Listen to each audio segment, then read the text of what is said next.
Ubuntu is one, if not the most common Linux distribution out there, and not without reason. It has a long history of providing a more user-friendly approach in contrast to other Linux distros, has seen kind of aggressive marketing from Canonical in terms of CDs or even pre-installed laptops, and has a big presence in the enterprise cloud space, making the name very recognizable. However, if you read or hear about Ubuntu from some Linux desktop enthusiasts, then you might notice that not everyone finds it that appealing. Quite the contrary, actually. In today's video, we're going to talk about Ubuntu, why many have shifted their mindset to stop recommending it, and why I personally think that Zorin OS, a distribution based on Ubuntu, might actually be a much better choice nowadays. And let's get straight into it. Ubuntu is, in my opinion, still not a bad distro. You can still download and install it quite easily. It offers a couple of useful options in its installer, like enabling access to third-party drivers and codecs that might be required to operate your device, and the general experience with their modified version of the GNOME desktop environment is pretty straightforward.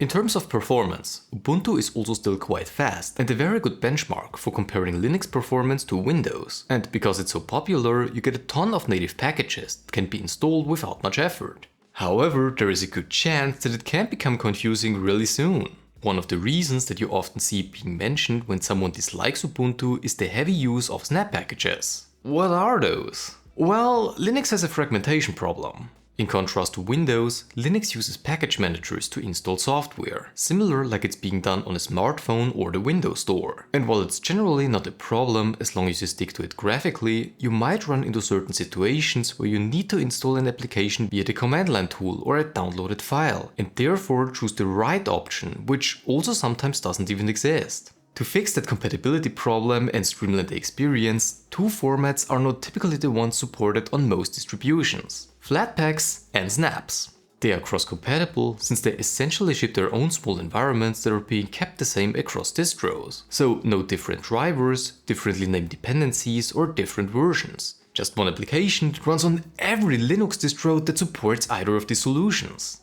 Snap is the one developed by Canonical, the creators of Ubuntu, and one of the reasons on why many don't like it is because in contrast to Flatpak, which can be distributed through your own store if you want, snaps can only be officially released on Canonical's Snapcraft store, which is under their control. Not very Linux-like, and yeah, there have also been some controversies around their performance, how Canonical has slowly started to phase out older support from their graphical applications and so on and so forth. But let's say you don't care about all that, since realistically speaking, if snaps are available and just work, then it's all good, right? Well, one problem that I discovered personally a couple of times already, but also others in the online community, is that the graphical snap store can't actually update itself while it's running. And this confuses a lot of users, since you then would need to update it yourself via the command line. Not a good image if such an error pops up right after you try to update your system for the first time.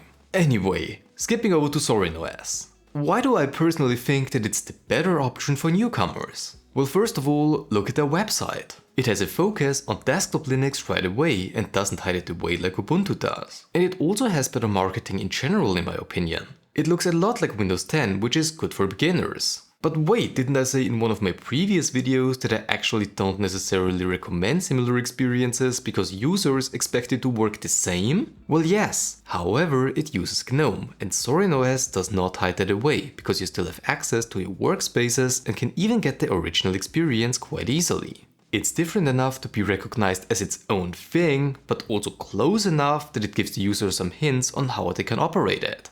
In my opinion, Zorin OS has objectively speaking found one, if not the best balance out of all the other distributions and desktop environments. Then there is their help page, a beautiful summary on how users can set up their systems. It features images, some tips or just hints on how they can improve compatibility and just some basic settings. Out of the box, Zorin OS also comes with Flatpak support enabled, which, like mentioned earlier, is sometimes better than snaps in terms of performance and operates more in the open source way, if you will.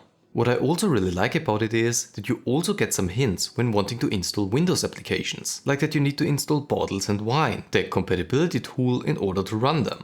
Don't get me wrong, I don't want to say that Zorin OS is the best Linux distribution out there, but all I'm saying is that it does a lot of things better than Ubuntu does. There are some drawbacks, like the system packages and drivers not always being as up to date, or that you're missing out on some desktop features because the latest version just isn't available for it yet. However, I do feel like that if I had to put up Zorin OS against Ubuntu for recommending it to a newcomer, then I would always go for Zorin OS, simply because they do receive a lot of help from the operating system itself, which Ubuntu just doesn't provide. By design, of course. Ubuntu is a much bigger distro, has a distinguished look to it out of the box, can be quite easy to use and does have a big community. However, recently there are just these small quirks that leave me with, why even release it like that at all? I personally think that Ubuntu is no longer targeted towards beginners, but more towards enterprises like a work computer or laptop, which doesn't really have mentioned problems because they can be taken care of by whoever manages that operating system, like the IT department.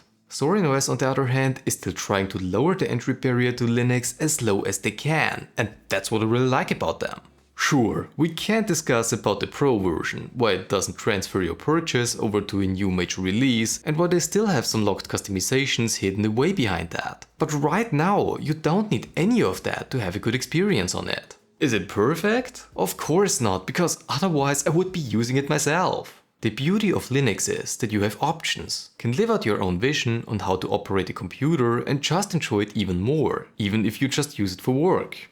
I like my Fedora desktop. It's not the easiest distro to install, it's not the one with the best compatibility, but it's just the one that works best for me. And now you also have the ability to choose for yourself. Go for Ubuntu, go for Zorin OS. In the end, all I can do is to share my own thoughts and experiences. And that's where I leave it. So, what do you think of Ubuntu and Zorin OS? Do you agree with me, or do you think that Ubuntu is still the better choice? I would really like to hear about your thoughts on this matter in the comment section down below. Before I end this video, I quickly want to mention that if you want to support the channel, make even better videos, then please feel free to check out our membership program as well as our online shop, whereas each sale helps to support various open source projects. Thank you so much for watching this video, I really hoped you liked it. And if you did, then please make sure to show it with a like, and also don't forget to subscribe to the channel so that you don't miss out on any future Linux videos. Thanks again for watching, and all that's left to say now is good morning, good afternoon or good evening,